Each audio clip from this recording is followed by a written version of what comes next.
Let's talk about your energy bubble today, people. That's right, the energy bubble. Hey there, my name is April. I'm a transformation and empowerment coach, and I'm so glad that you are tuning into this video today. What we do here is we empower passionate, creative, and ambitious people who are held back by limitations, usually self-imposed in their mindset, to get over those hindrances by reframing the negative thoughts around whatever your vice is. Is that the right thing? Your vice.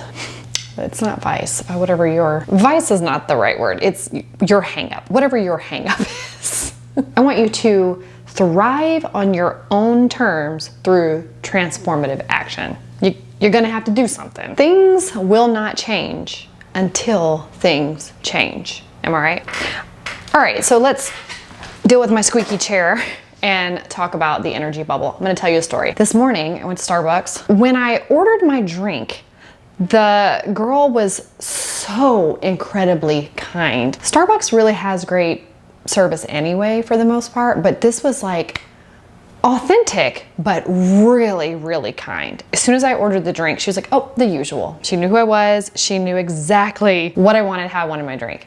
Anyway, I get up to the window and she and I are having this morning exchange and we are chit-chatting for a second. I pay, she wishes me well, and I move on. Well, I'm on the phone with my husband at the time and I'm like, did you hear her? And he's like, yeah. He's like, they have some really great service there. And I go, this just goes to show that we create an energy bubble. And it's so rare that we step into a really positive energy bubble with somebody. So even though I already was feeling pretty good this morning, I was elevated once I went to Starbucks and spent time with her. I stepped into her space. She was creating this place of empowerment and acceptance and kindness, and she left me better than she found me. So why am I telling you that? Because you, my friend, are creating an energy bubble, and you get to decide what kind of energy you want to put in the bubble. When I was younger and I used to hang around very negative people and gossipy people, and that's how I was as well. It's not like I was just hanging with people who were like that and I was randomly not. If we get real about it, you are who you hang with. And so I was just like them. And in that season of my life, at that level of vibration of who I was during that time, that was perfect.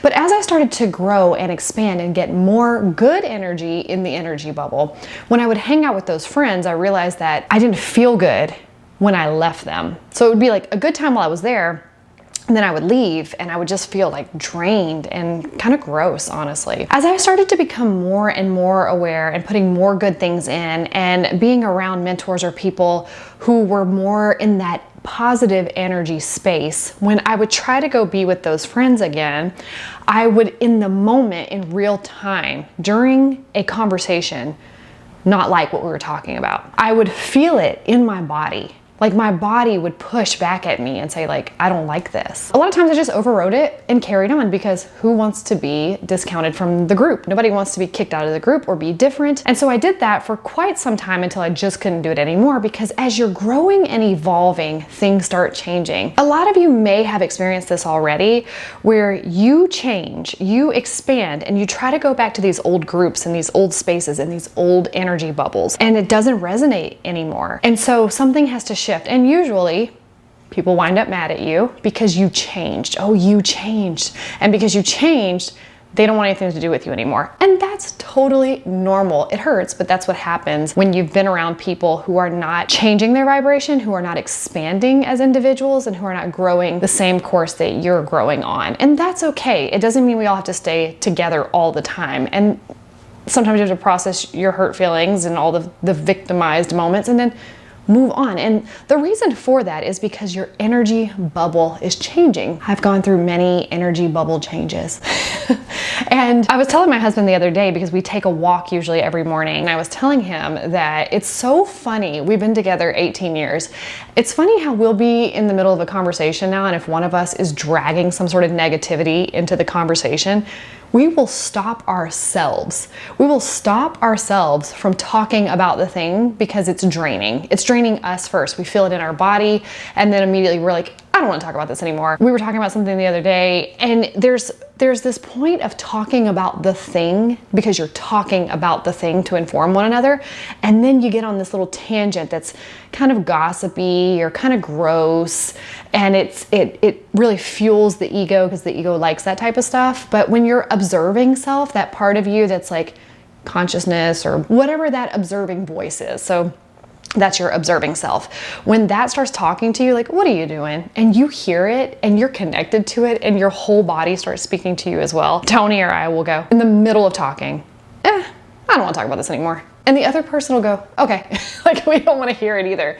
Or I was going through like a rough period of time where it's not that anything was wrong, it's that things were changing. And if you've been having an energetic shift, or you know like what it feels like when you're having an energetic shift, you can't see it, but you know something is changing in you. And because something is changing in you, something's off. You might feel a little depressed, you might feel uneasy, you might have cravings, you might want to like please yourself in a sense of like eating something, drinking something, whatever that pleasurable activity may be for you. Like you just feel like you want something, you're really craving something. Well, being in tune with yourself, you know that you don't want anything. I mean, yes, you do. Like you're craving something to help with the discomfort, but it doesn't take it away. It only soothes for a moment. And if you're like me, like I'm on my own health journey and there's things that I want to do with goals that I have, and I can't do that if I'm just like stuffing myself with cookies and throwing back tequila, which I love, but don't want to do every day. That if I'm doing that, then I'm not going to meet my health goals. And then if I throw off my health goals, then I'm not going to feel great. And so it's like this endless cycle of filling myself up for the sake of pleasure and then not being happy long-term because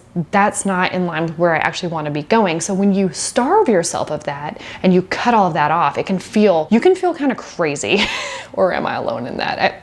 I'm pretty sure you can relate. So I was in the middle of talking to him about something, and for like one day I just was nagging and not necessarily nagging is the wrong word. I wasn't nagging him. I was nagging about life. I just feel like this, and something feels wrong, and I blah, blah, blah. And that's how I express. I'm more extroverted, so I'm going to talk to think. And then the next day I was very aware, like, you know what? I'm not going to talk about my feelings that much today because I know that nothing's wrong. I know that I just feel very unsettled because energetically, this is what I asked for. I want to vibrate higher. I want things to shift in my life around me. And I can't get to the next layer of my goals being the same version of myself that I am today. So I have to change. I have to purge. I have to die and rebirth in there somewhere. And so that's not going to be comfortable and it's not going to be pretty. And so the next day, as I was processing some of those feelings, I was very aware of not overly complaining or talking to him about certain things. And then the third day, I told myself, I'm not saying a word. I will journal.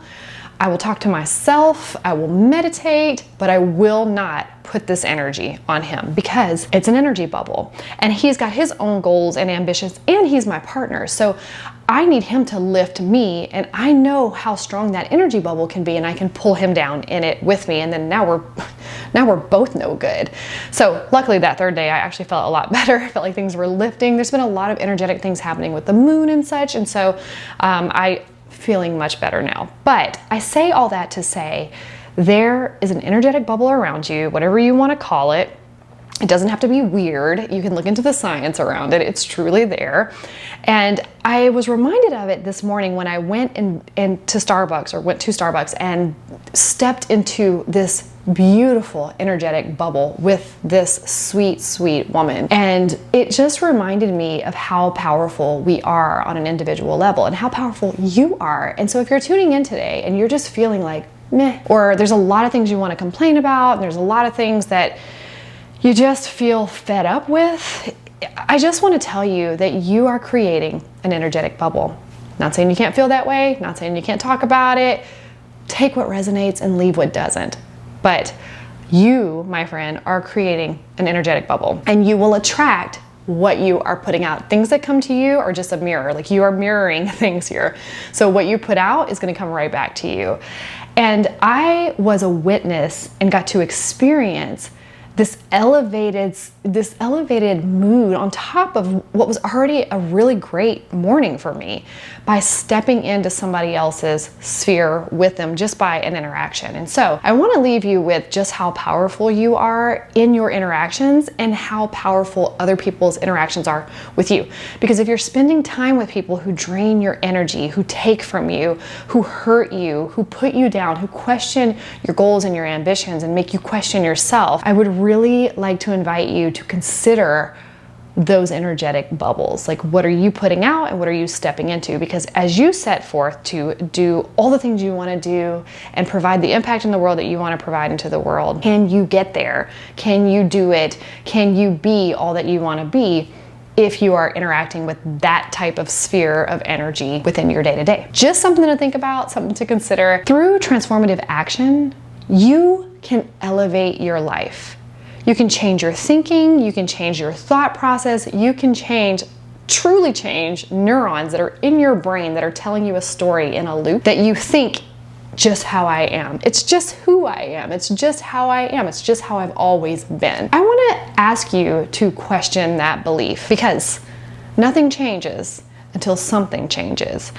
And I have a feeling the something that changes needs to be you. So what energetic bubble are you creating today? Take some time to think about the energetic bubbles that you have been in contact with today and how they left you feeling, and spend some time reflecting on how you want to show up tomorrow. If you like this video, please give it a thumbs up. Feel free to subscribe if you want some more content like this. I talk about things from spirituality, from family life to work life, and everything in between. I can get a little weird sometimes, but it's all about the human experience, you know? Thanks, and I'll see you in my next video.